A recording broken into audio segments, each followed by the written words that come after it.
Hey guys, this is going to be a pretty quiet one. I have achieved a thing I have always wanted, a powered hacksaw. It's a reciprocating hacksaw. That's all that it is. You've got a nice heavy duty blade here. You've got a method for reciprocation. It also, here you go.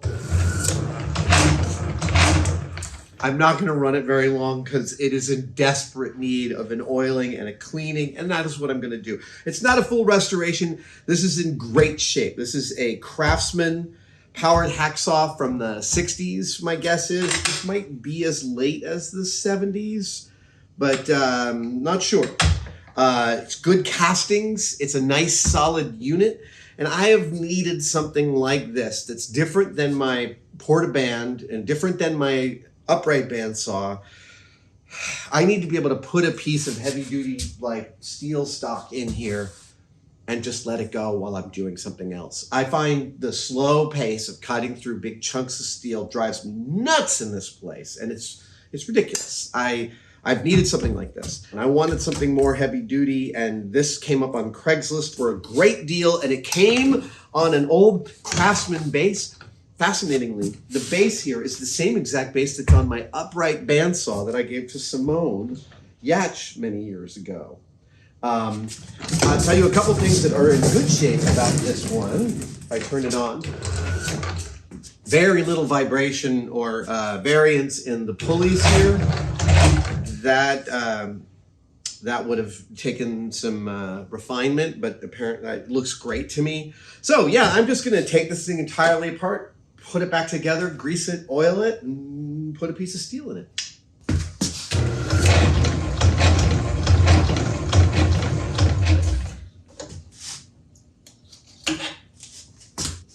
Yeah, you need a little oil too. Everyone needs oil.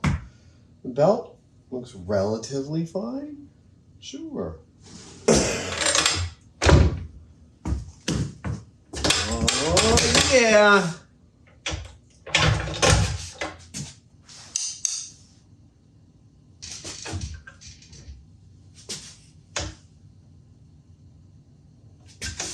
Oh, that's going to be punched out.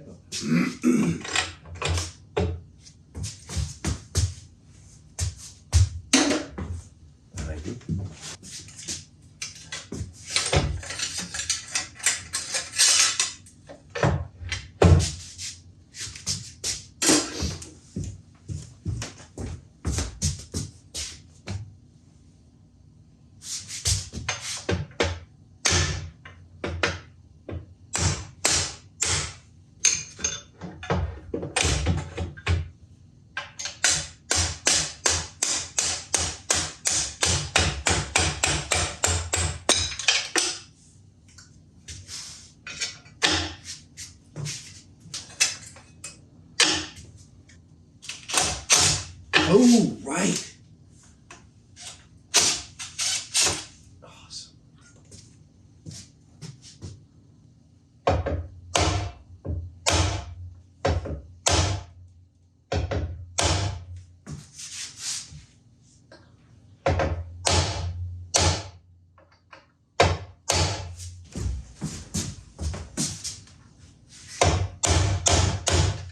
No.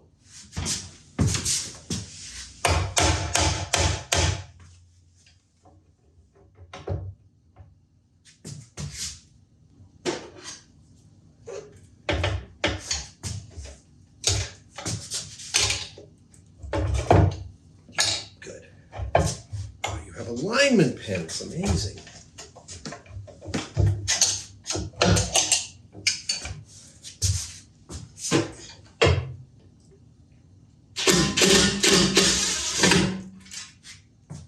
Hold down. Oh, look at how badly you did that hole.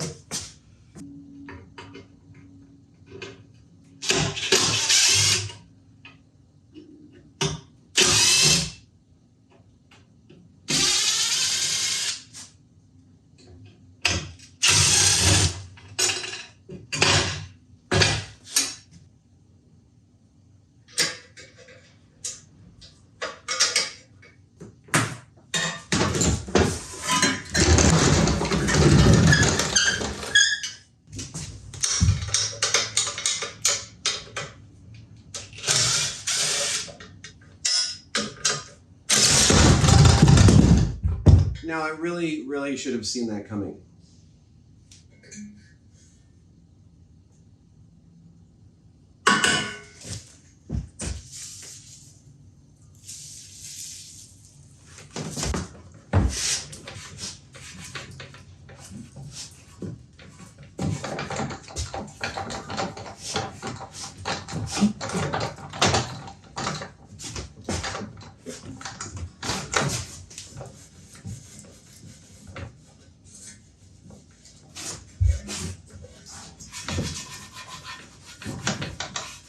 All right, so here's all the parts of the saw. And I'm gonna clean them each in there, in my parts washer. I'm gonna lay them out on the workbench there. And the base looks great. The base is beautiful. It is almost unsullied. I believe, look at that. That is like off the factory floor. So yeah, I am going to, I'm gonna clean that off. Yeah. It's a lovely piece of wood. Look at that, craftsperson. Oh, it used to be a door. Lovely. All right.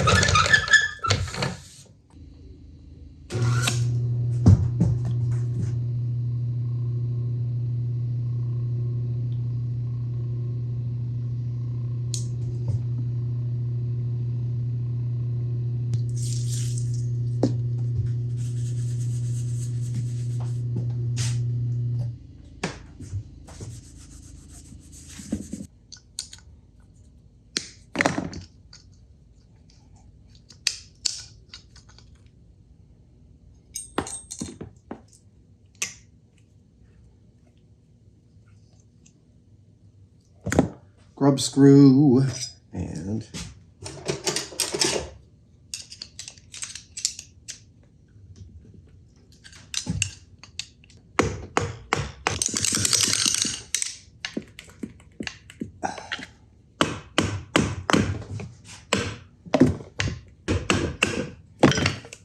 there you go.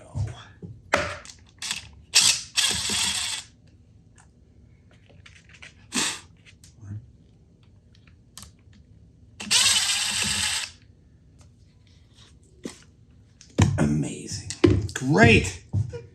And that's what I need. I need to pull this off. The motor looks good inside, but the wiring here is starting to show through, and I can't abide that. Oh, first try.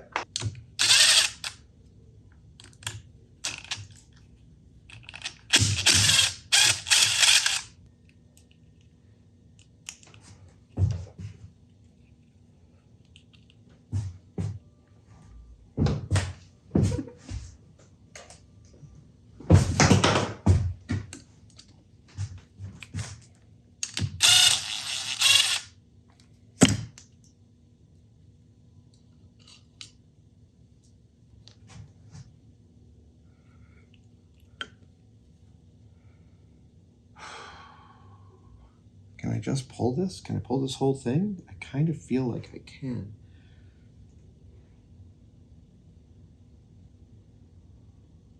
Oh, there's a plate that went there. Okay. Let's just see.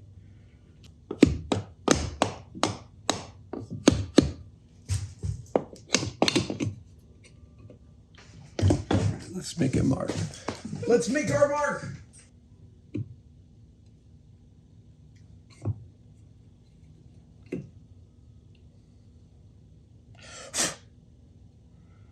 Oh, look at you. Look at you, wiring. Look at you. You look okay.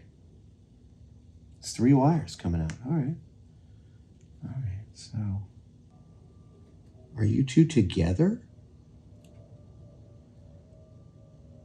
Oh my God.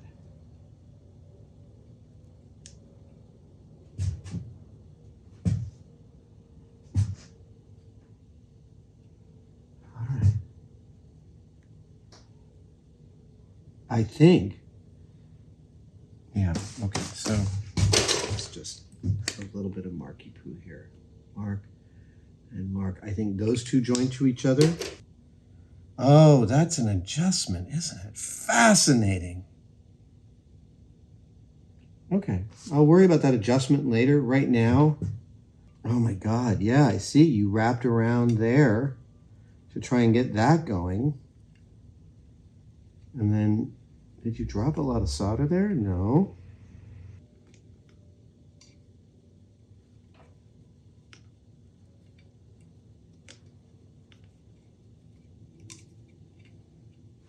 I'm not plugged in anywhere. Okay, good.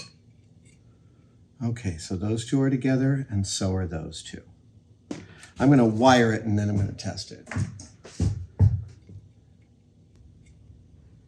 Somebody already had at this motor years ago.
Oh, right. I need to make sure that that is aligned with that thing. Right.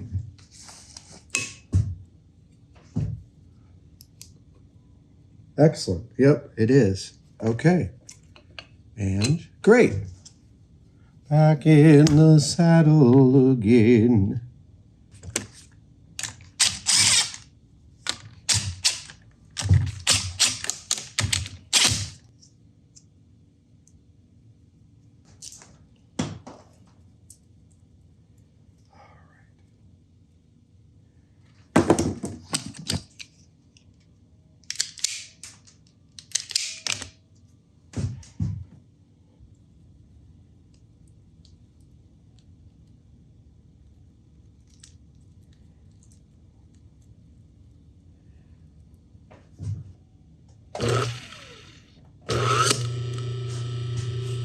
Great. That sounds good.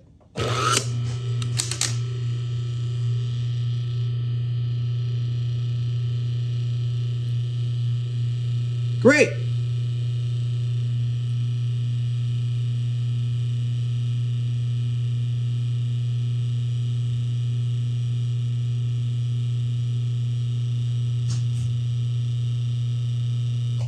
Sounds great. Feels great. Let's tighten it up.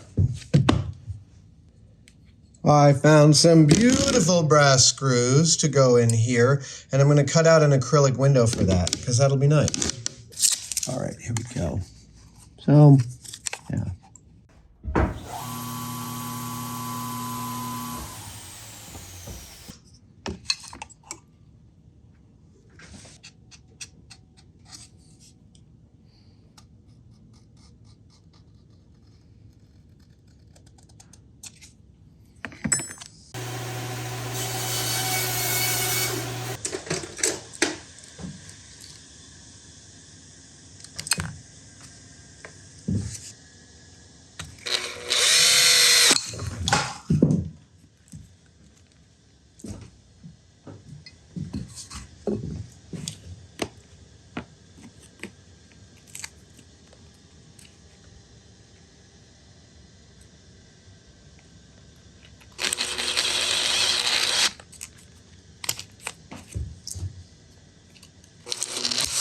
Oh, for Christ's sake. Are you really kidding me?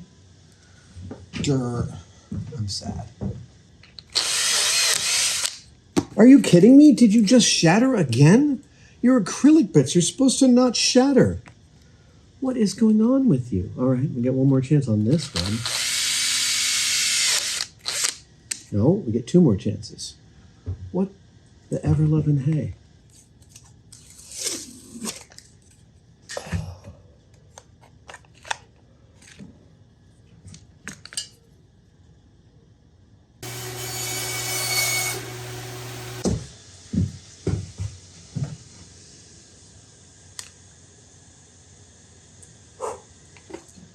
Very happy with how that came out.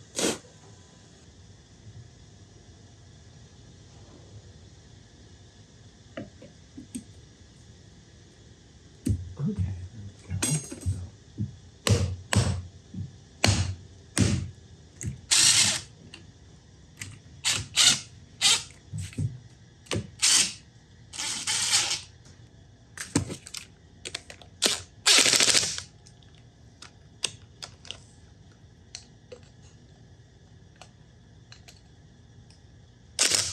Great. Okay, now. Oh! Oh, how many times am I going to drop that? Well, at least twice. Let us see if the switch works. There we go and start putting everything back together.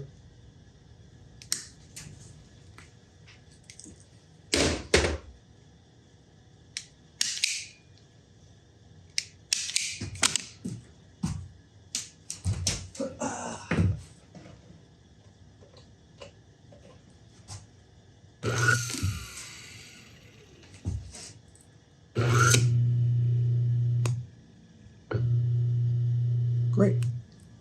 Switch works. All right.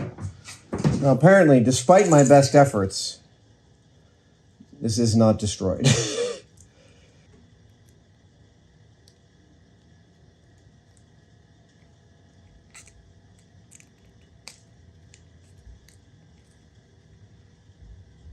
Oh, I don't like where that one is. Let's get rid of it.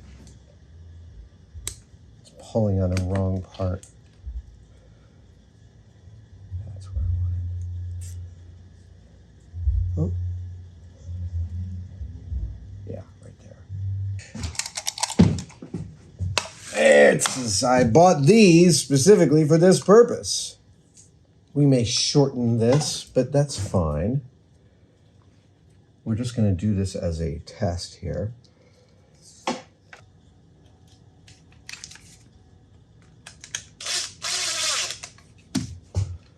All right. Plugging in. Off.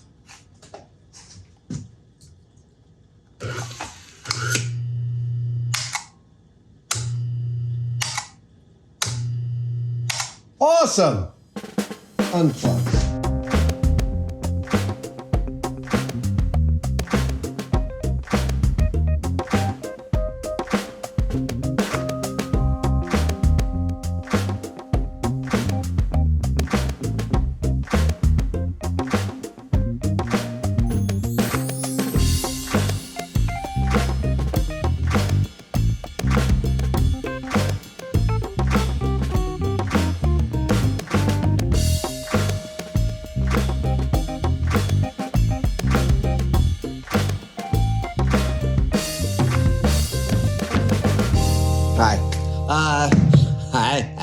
Hi.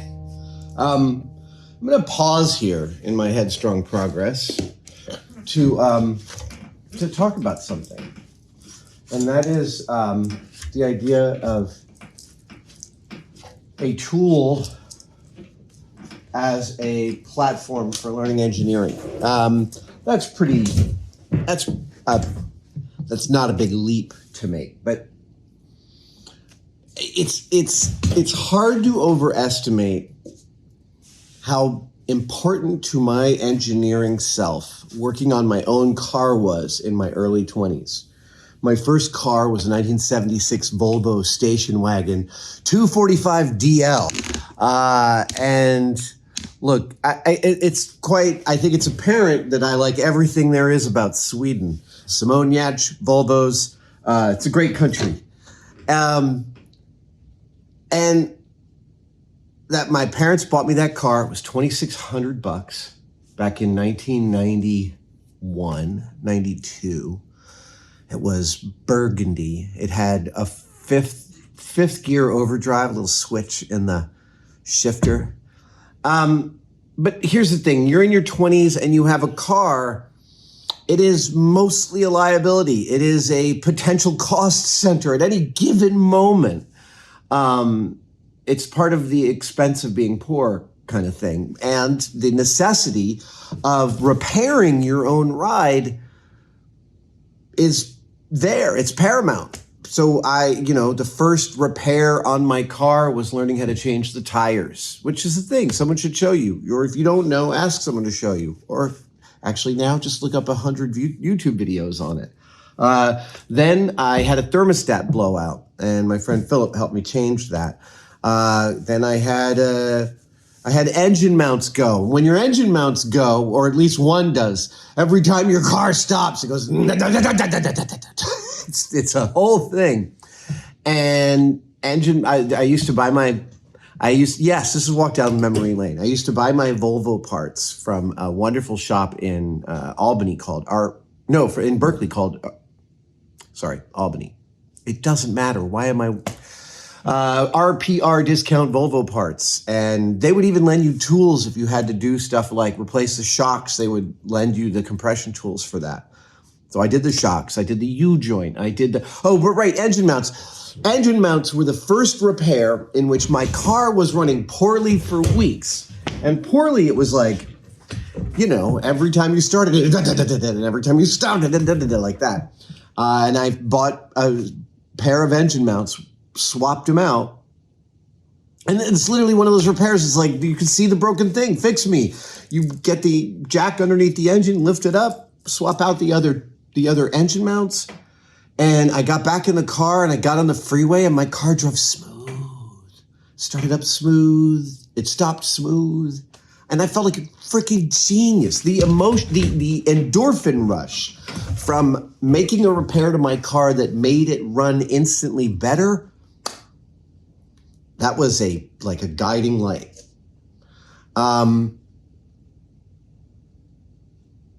I remember thinking of bleeding brakes as like, well, that's something I'm never going to learn. It's way too complicated. And then like a year later, my friend Dave and I were bleeding my brakes.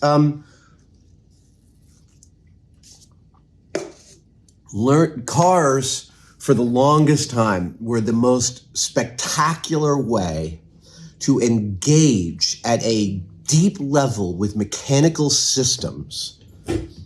And depending on your skill level, I don't want to say low stakes, but cars are robust engineered systems. They're built to be repaired. They were built to be repaired.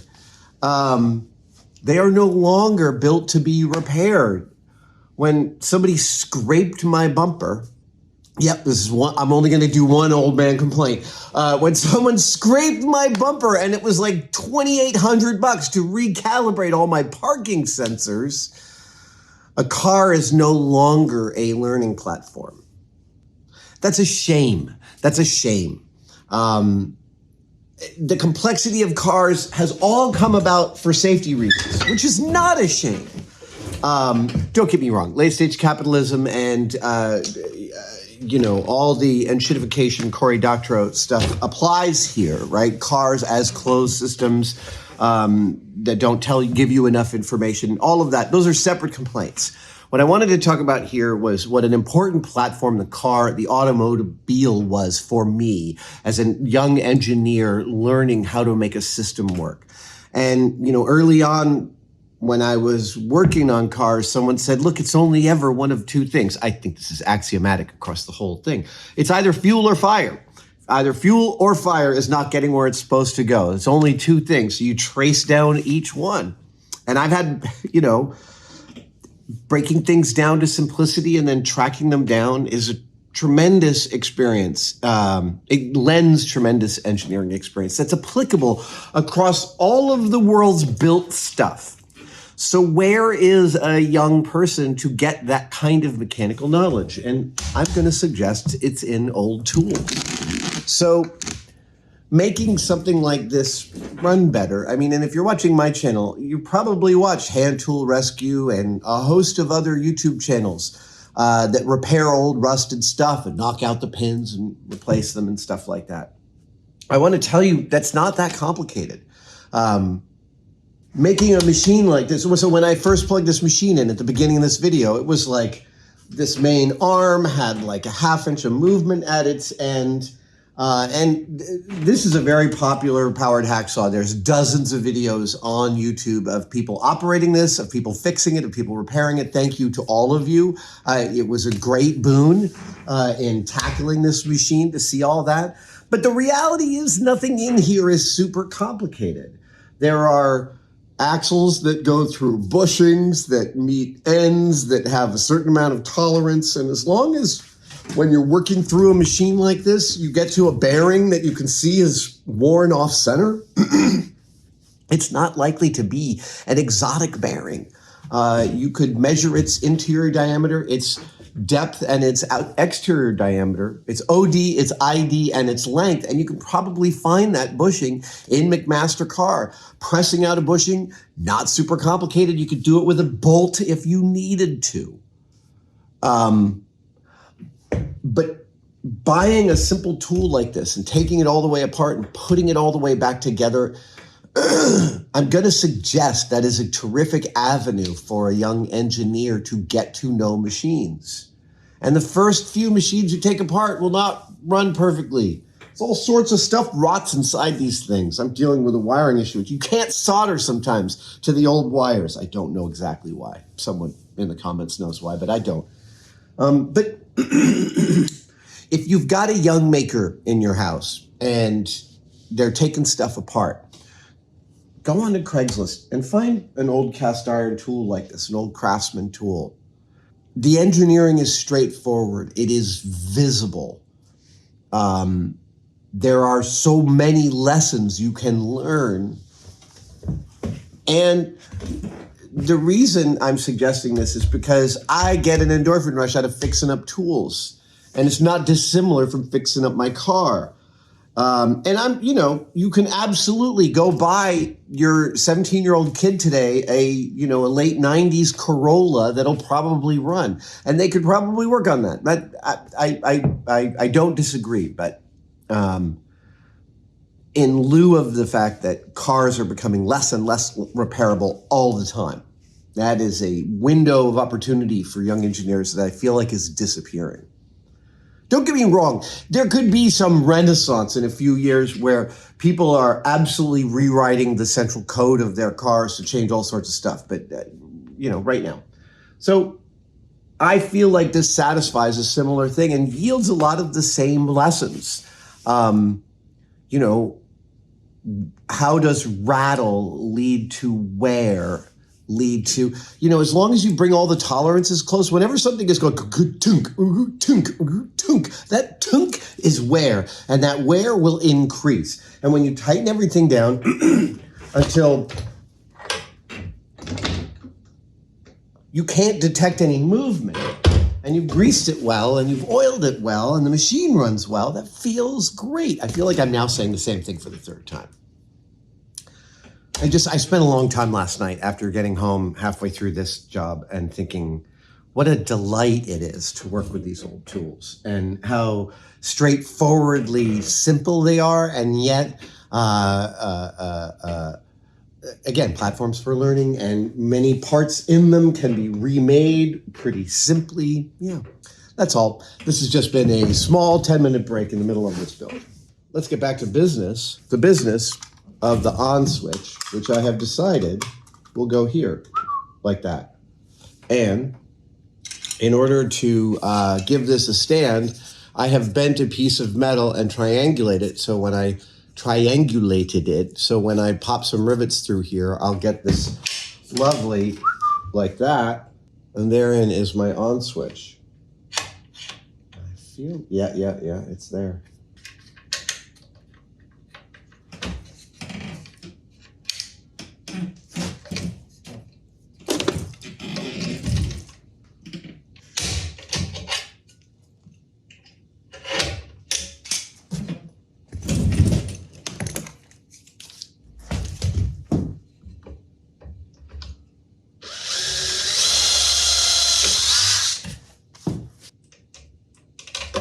Suddenly, operating a rivet gun is too hard for me. Oh, that's because I haven't.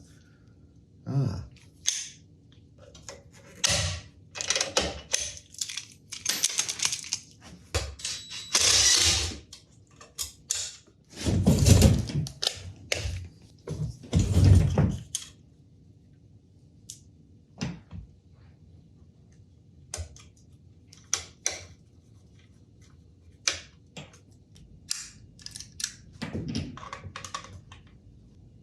All right. Operation test.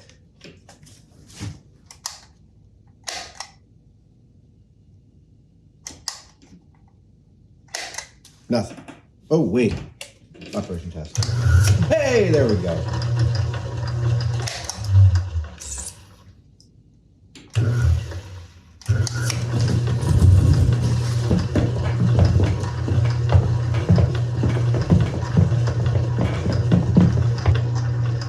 That's amazing. Super happy.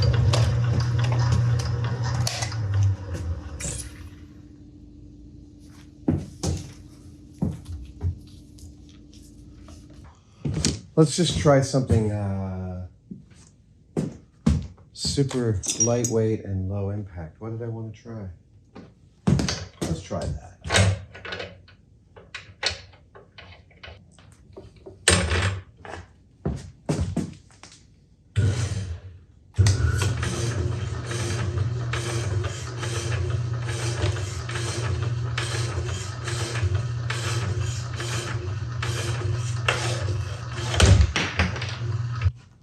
Let's try something a little more substantial.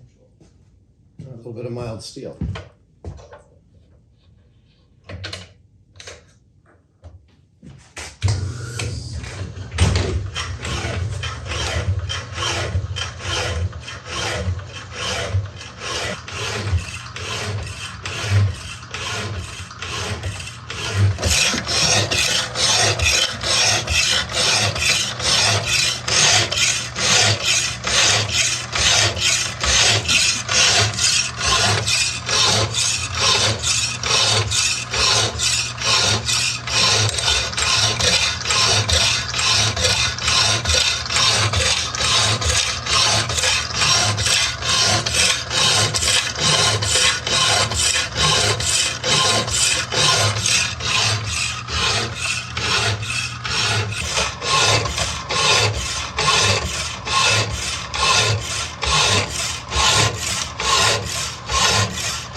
I'm very pleased with the success of this, especially with the old beat up, missing bunch of teeth blade that came with this saw. I haven't even bought a new saw.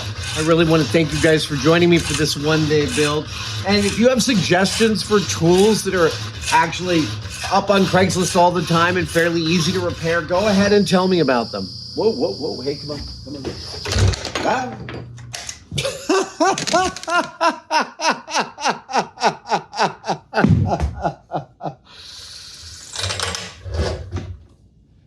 A tiny bit too much resistance, eh? Still a couple of kinks to work out. So, not quite done yet with the power hacksaw. We're close. I'm super happy with it. But now it's time to put away the tools. I managed to cut this out of some round stock in 13 minutes. Really nice and flat. This is exactly what I wanted this thing to do. In my experience, powered hacksaws do a better job than a standing bandsaw, a cheap one. And that right there to me, that pays for that, being able to do that. I made 2 coins. Hello, gorgeous. One last thing regarding old tools and their restoration. Start with Craigslist free. Start with people who are like pushing a rusty bandsaw. Bandsaw's a little bit of a tough one because there's a lot of finessing to a bandsaw's proper tracking. But you know, something like this, really worth. Check out Craigslist free. If you've got a kid that likes taking stuff apart, find some stuff for them to take apart. If you're worried it's going to leave crap all around, one thing you could do is start with the shop practice of you don't take anything apart unless you know where all the stuff is going to go. Are you salvaging it for parts or are you just exploring? And what do you do with the stuff afterwards? This really helped me engage with how much fixing cars was such an important part of young engineer me's development and how I wish cars were still as simple as they used to be. Hey, more to do with the saw. Here's the thing. I just traveled for the weekend. And when I did, I took this with me. This is just a cutoff of,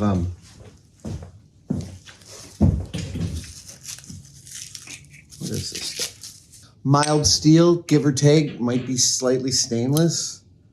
I'll have to look this up. Not sure what that says. Anyway, I chucked this into the saw.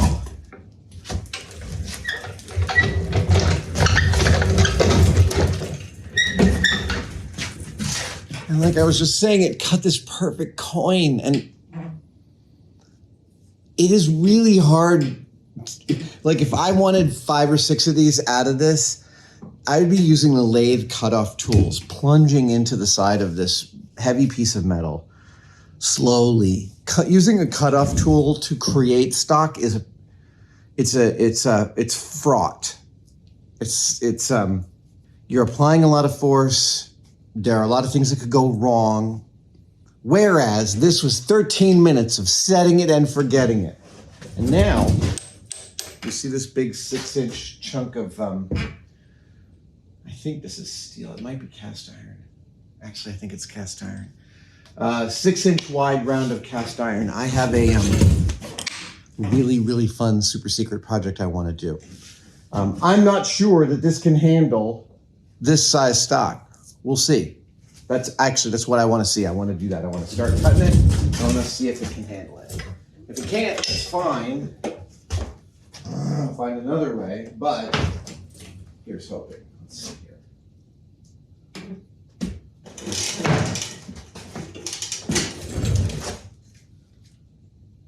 No.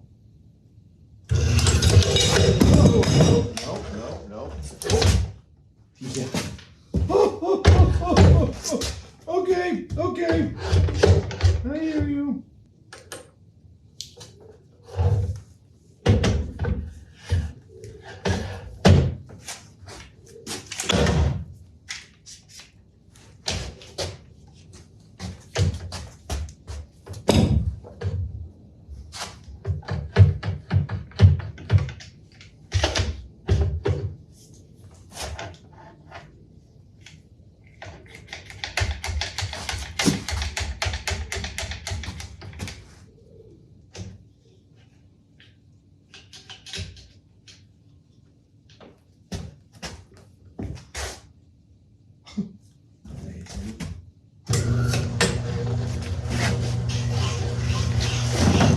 No. Oh, it's just. I know, you knew this wouldn't work.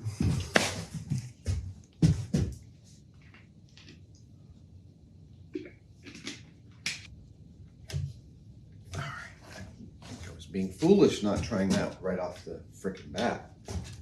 Let's just see how that goes.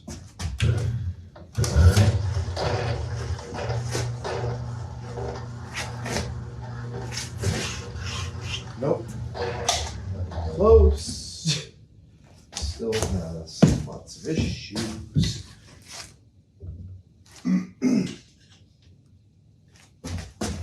Okay.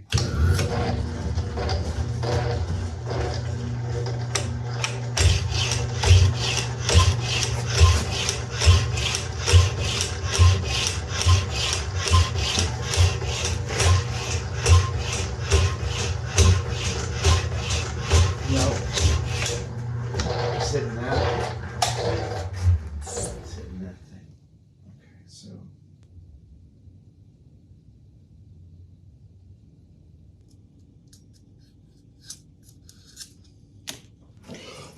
I was not being smart. That's the way to do it. I just cut a piece of cedar here on the bandsaw. It will seat this nicely. Hang on. All right. Okay.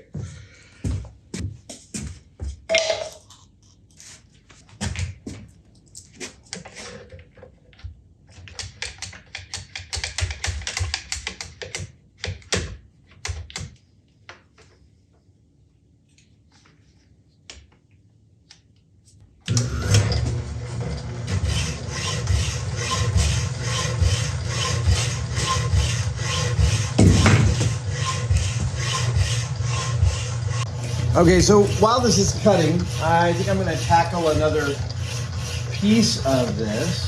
Yeah, it's going to take days. That's fine with me. That's what I wanted this for. I wanted a worker slowly grinding through stuff. So, it's worth talking about how this works.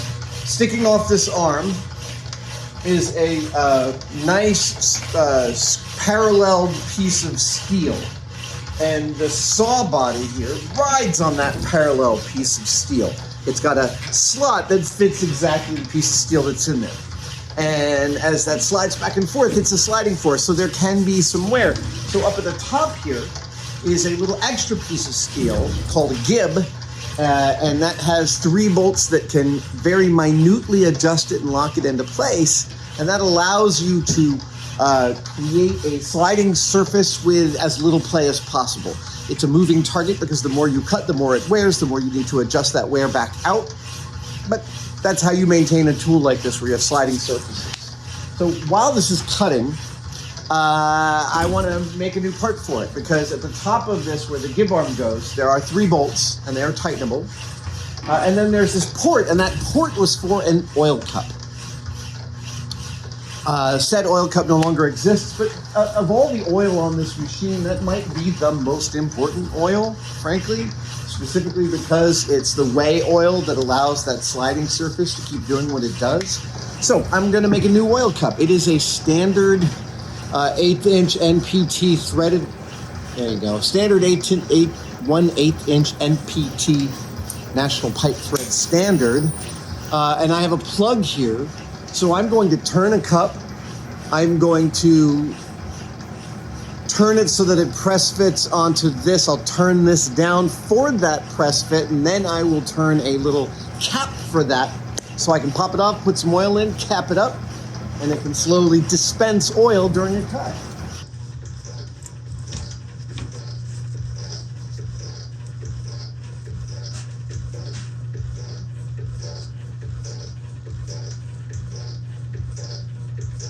Pressure fit. Yep. All right.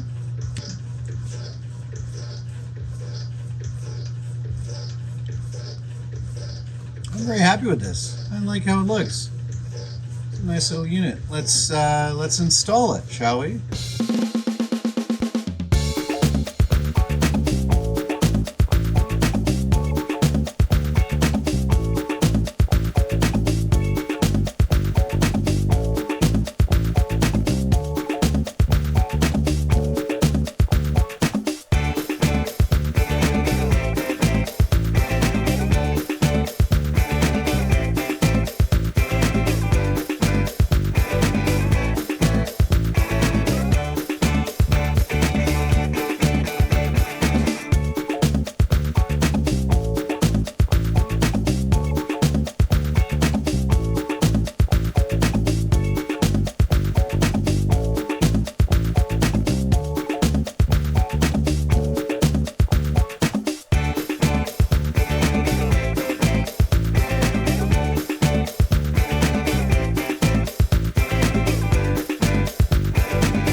Another day, more saw. The issue that I'm having with it is that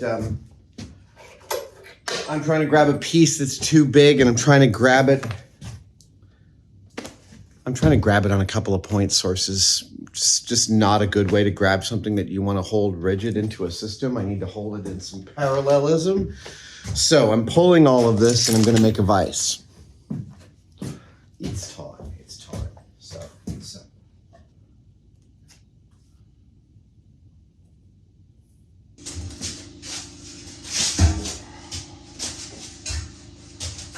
I got given this ridiculously large C-beam of aluminum years ago from a startup going out of business. And I'm going to cut a chunk out of it. I know, this is exactly the kind of thing I'd love to put in the saw. But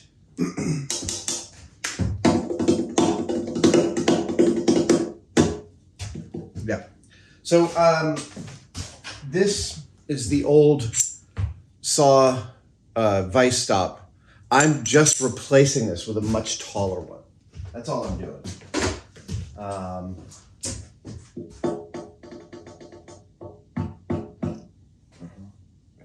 Yeah. Okay, here we go.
This is an improvement. It's vastly more rigid. I'm holding this down with two big bolts here. Nice tight grab. Nothing is flexing. So what you can see here is that this gear, you see how it is like, it looks like it's got two colors to it? It's because when you feel it, you can feel it's way more worn here than here. There's all sorts of, yeah.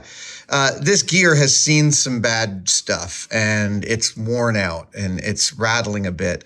But luckily, this is a Craftsman machine, which means parts are abundant. So I found a new toothed gear that will replace that one. And this one, this beauty, you can still see some bicoloration, but it's way less worn out. And it is actually matched to this toothed wheel, which also receives my camshaft arm with much less rattling than its predecessor here, who,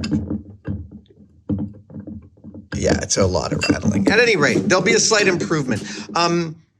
This is what wears, not this. This is a hardened half-inch pivot point, and this is like, it's worn just a tiny bit. Maybe it's like 3 thou oversized, maybe 2 at the most. This wears anymore, and I'll probably get a bushing and press it in here to fit that, a bronze bushing. But until right now, it's doing just fine. All right. We're gonna oh right, there's one other thing, which is in order to replace that, I'm gonna have to pull this wheel, and you see how there's like a hole there? That's meant to receive an oil cup. And I have an oil cup for it. I bought some new ones. So we're gonna put an oil cup on here, swap out that business, put a new one in here, start this up, and cut that chunk off. Yeah, we're making dollhouse furniture. The heaviest piece of dollhouse furniture ever. Ever. No, not ever, but this, yeah, it's gonna be a thing. There we go. Okay, pulley wheel. And you come out. Look at that. All right.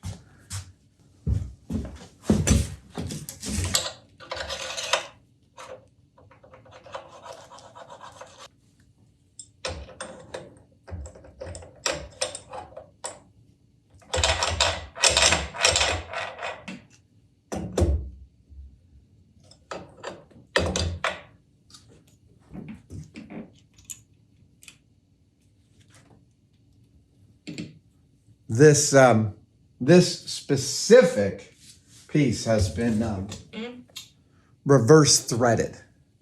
Yes, reverse threaded.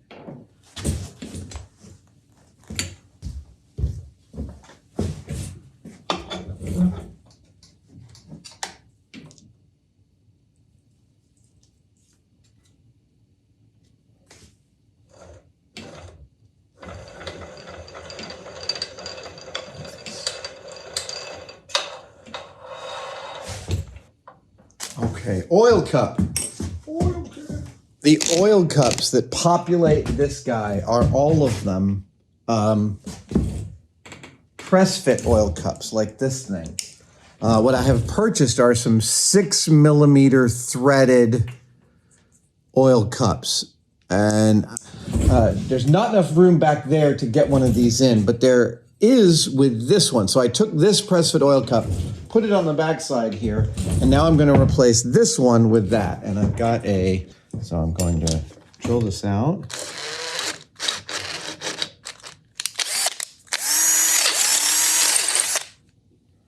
There we go. And now we're going to do a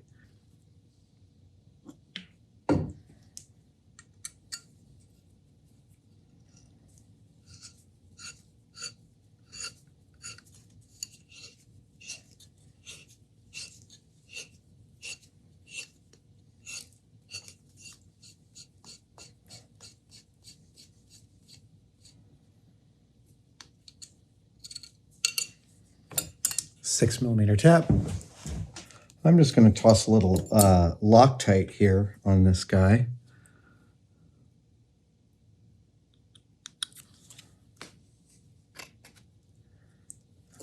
And screw it in here.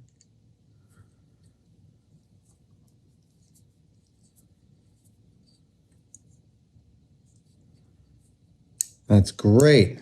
I think that's going to work.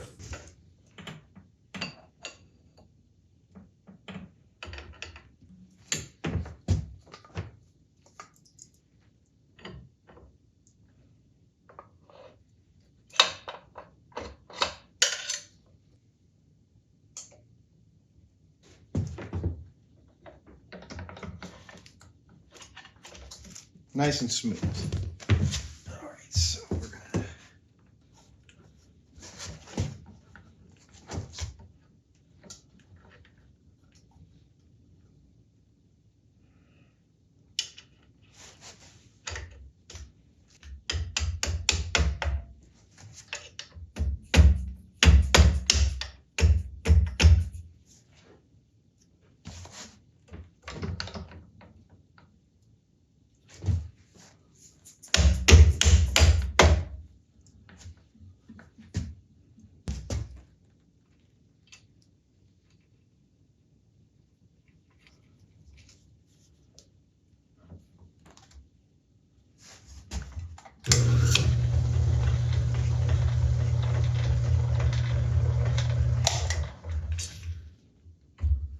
Seems to be operating just great. Let's get some oil in the various places.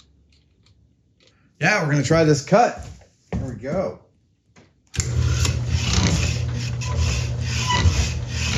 Oh, whoa. Stop. Nope. That was bad. All right.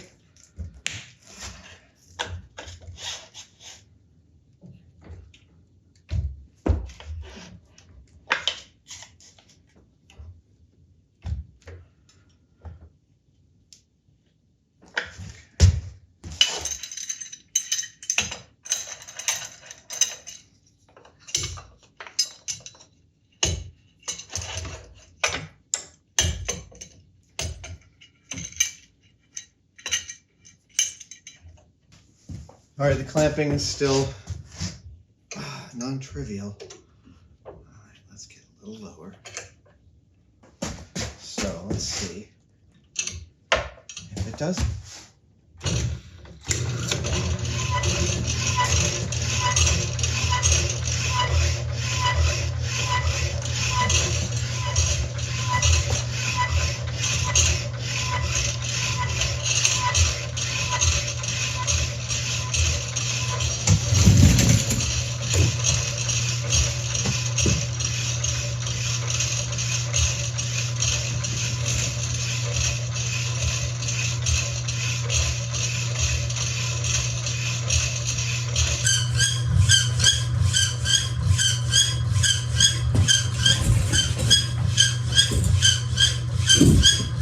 See, for a minute, I thought it was saying cowboy.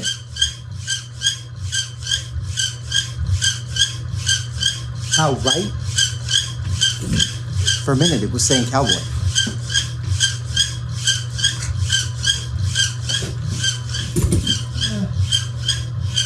Slowly.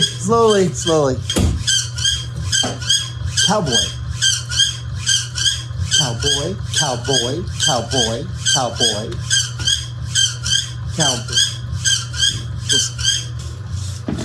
We're making progress. The whole width of the blade is now under the surface. This has been going now for 5 hours, 4 hours. The motor's hot. It's working. It's a lot of cutting. Soon we'll get down to the part that lifts the blade each time it goes. I think that's going to help it. I'm running cooling fluid. It is, yeah, slowly but surely it will cut through.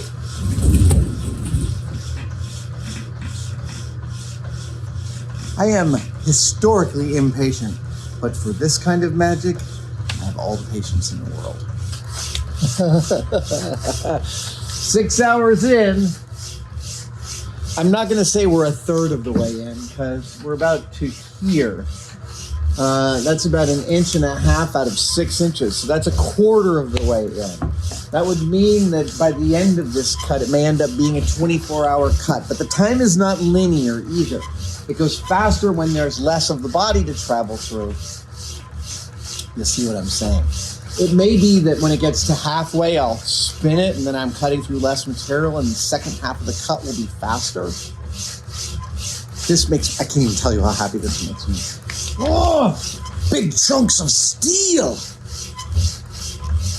And the blade still feels quite sharp, actually. Yeah, the blade feels just fine. It's not losing teeth or anything, and I am slowly putting some cooling fluid on this. Yeah. It has been 3 months since I reorganized that whole land. I feel really good about it. I don't know why I'm talking about that right now, but I feel like I wanted to address it. I don't think it matters here.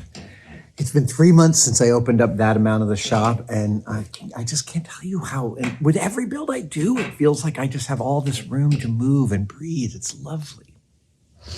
All right. We are still going. I know it looks like it's at the same spot, but I've actually turned this so that it's going through less because it was down about here and it was just barely moving. Like it took half an hour to move 1 millimeter. And I was like, it's trying to go through too much material. So I clocked this. So yeah, now it's going through slightly less material. But this is I think 18 tooth per inch blade. This is a 10. So I am going to swap it out and see just how much the 10 can do as opposed to this one. Wild stuff. Yeah, this one is still totally good. But now we're going to put in, and it cuts on the push.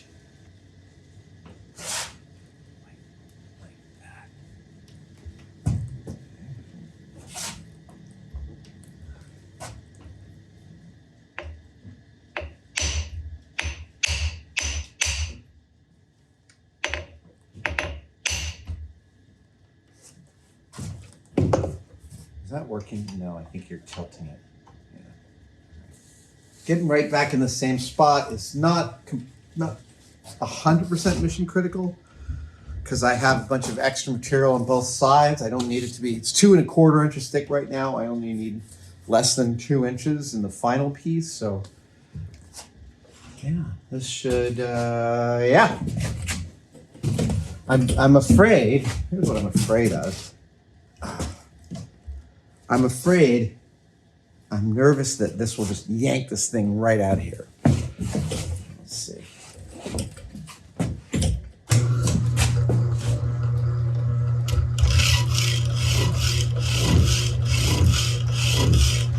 Whew! That is a lot more force, isn't it? Oh, hold on. Stop. You're moving, and I can see I've got you past the center point, so I'm gonna adjust this just a little bit.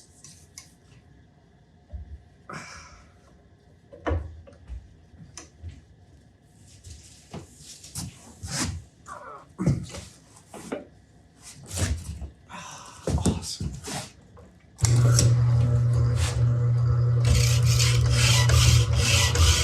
Awesome. Much less. We're gonna try some Molly D, the finest machine assistant yet designed by nature and the skill of man.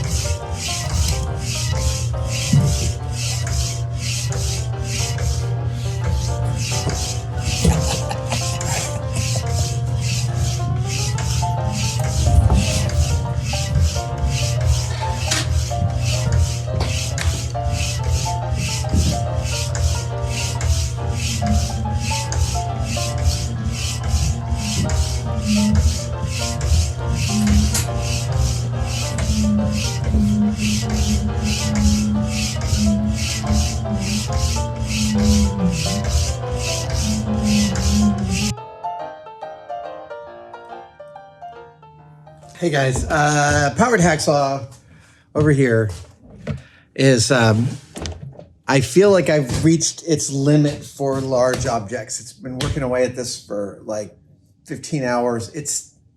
Anyway, I'm gonna see how close I am to the end and do some drawing on here.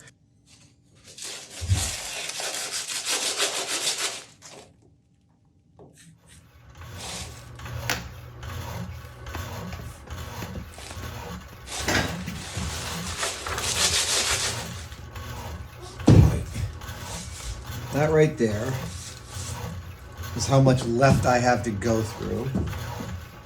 And I'm going to...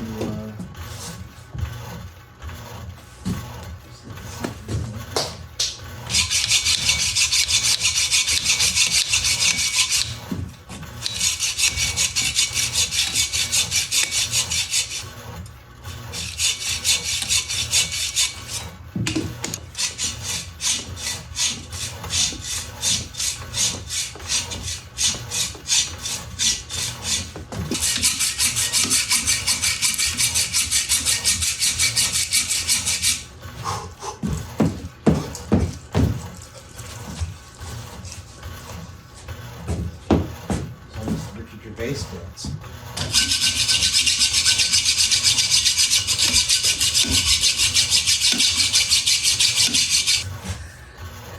We're really close. I think what was happening was that past a certain point of depth, there was so much friction on the side of the blades for the auto hacksaw that it just wasn't able to dig down enough. I kept turning this, but look, it was never meant to cut anything as big as this. And this is without a doubt the biggest cut I will ever make with this. And I have just about an inch here in the middle here to get soft a little.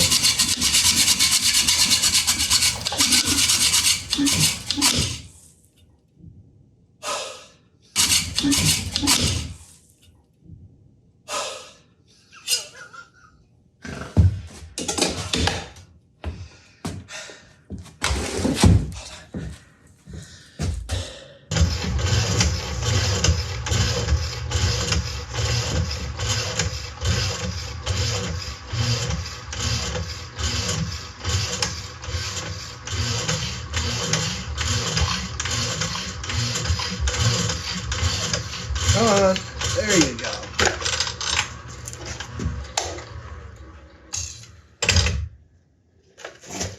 And that's what I wanted. Okay, so you might be wondering.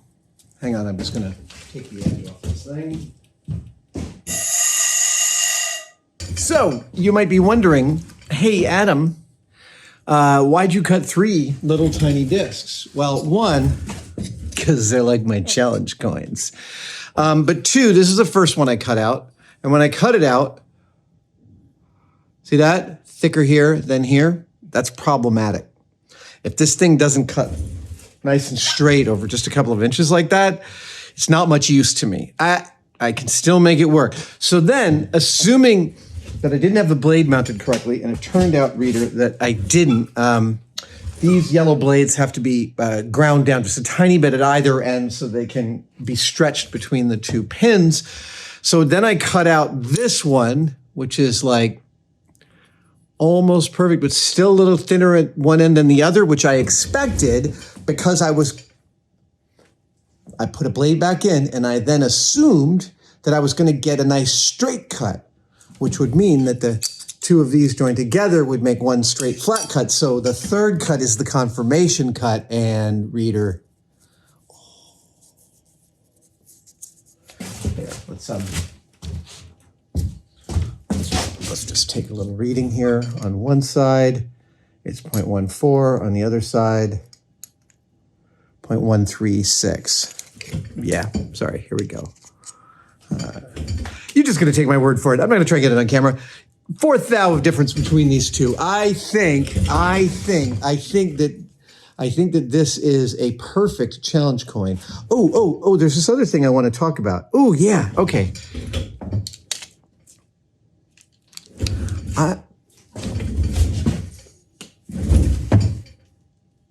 Yeah. Let's make this an observation. Tell me what you think the theory is in the comments. So here's what we're looking at. Here it is cutting, right? Whew, whew, whew, whew, right? So there's a regular pattern to its cutting, and it's the same on both sides, right? Shoot, shoot, shoot. But what you could also see, if you look carefully there, hold on, let's see if I can, under certain lights. Okay, see the little circle cuts? See that?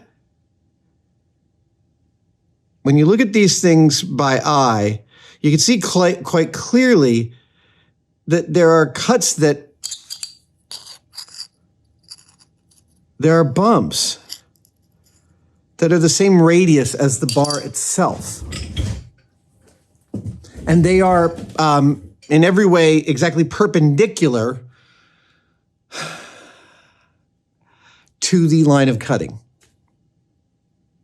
So here's what I think. I think that there's a small amount of, obviously, as it's cutting through, it's vibrating. We've got 18 teeth per inch, there's a vibration. And that vibration travels, hang on a sec, that vibration travels up and down this bar. This is some mild, 14, L14, something like that, yeah.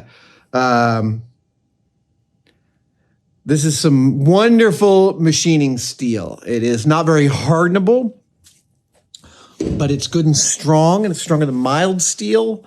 And And so what I think is that the visible, those visible half circle bumps, there's one, there you go. My thinking is if you knew the starting position, this is deterministic physics at its core. If you knew how many teeth per inch on the blade and what your bar was made out of, you could surmise how long the bar was by analyzing the semicircle cutting artifacts. I think that's vibrations coming back, bouncing back through the bar. That's my theory. It's fascinating. when I first got this, I made one of these cuts right away, took it to Kansas City, and I gave it to Gary Staub. That was my first homemade challenge coin. I'm going to make this my second homemade challenge coin, but we're going to sign this one. I'm going to carry this one around in my pocket for a while. And then, I'm sorry, there's one more thing to finish this sequence. No, I'm not answering an 800 number. You can go right to voicemail.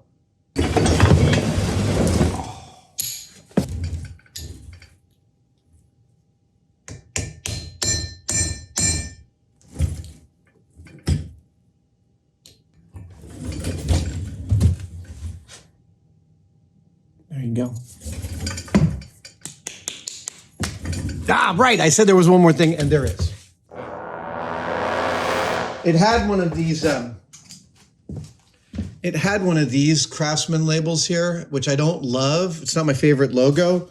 So I replaced it with this old one here. There you go. There she is. So nice and pretty. I love that one. And now I know some things.